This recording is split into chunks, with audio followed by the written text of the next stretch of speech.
Thanks for having me, Dave. Sure. How can we help?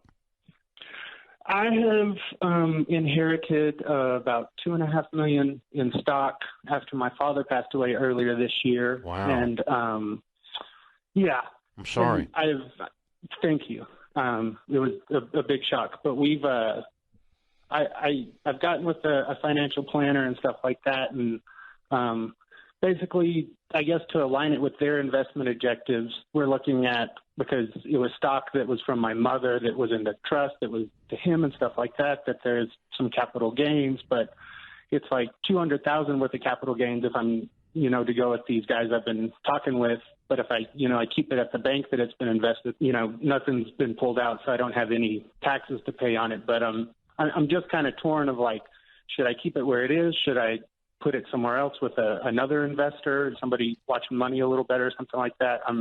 It's just a big number, and I've been thrown in the deep end on this. Yeah, you sure have. How old are you? I'm 32. What's your household income? 150. Okay. Well, in addition to the hurt and the broken heart of losing your dad, now you're in the deep end, and Yep. I hear both of those things in your voice. The uncertainty. There's a certain amount of fear that goes with this, isn't there? Yes. Yeah. I just don't want to do something wrong. I understand. So there's two ways to avoid doing something wrong. Number one, go slow. Slow down. Number two, do not do anything with money that you are in charge of unless you understand it. And right now, all you're worried about is, did I pick the right guy? And let me tell you who the guy is. The guy in your mirror. That's the guy. And God picked the right guy, and your dad picked the right guy, and you have the right stuff. You just don't have the right knowledge yet. And as you get more knowledgeable, you're going to be more confident. You remember the first time you ever got behind the wheel of a car? Yeah. Yeah, I do too. I was really scared, uncertain, and I sucked at driving because it was the first time I ever did it. I threw gravel all over my dad's house. Okay? So we really don't want to put you got thrown behind the wheel of the car without any driving lessons, right? Mm-hmm. So just take your time. Now, what you're looking for in an advisor is someone who gives advice, not someone who tells you what to do. They Right. teach you. They need to have the heart of a teacher.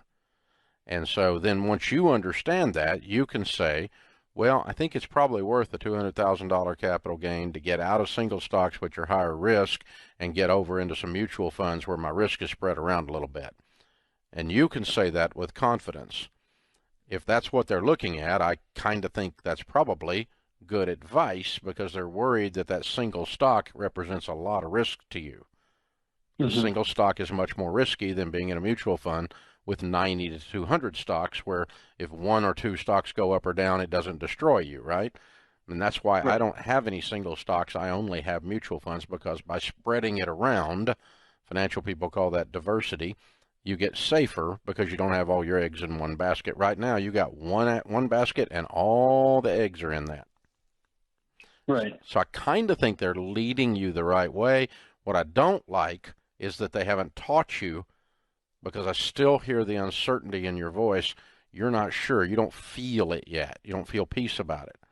And so you've got to keep learning until you get peace, and it's okay to let it sit there until you do. Okay. Yeah, Patrick, and that means if it takes you a year, let it sit Yeah. there. If you want to cash it out just to get out of single stocks and put it in a CD, I'm okay with that. It doesn't matter to me. Whatever you understand and gives you some peace, because listen, if you mess up 2.5 million by 200,000, you're going to be okay. If that's the biggest mistake you make, you're going to be okay. It didn't destroy the whole fortune, right? Correct. And let's just say it's a complete error, and you did that. Now, putting it in the wrong thing because some slickster sounded good and was an old family friend or something, but that's the way you could lose the whole $2.5 million.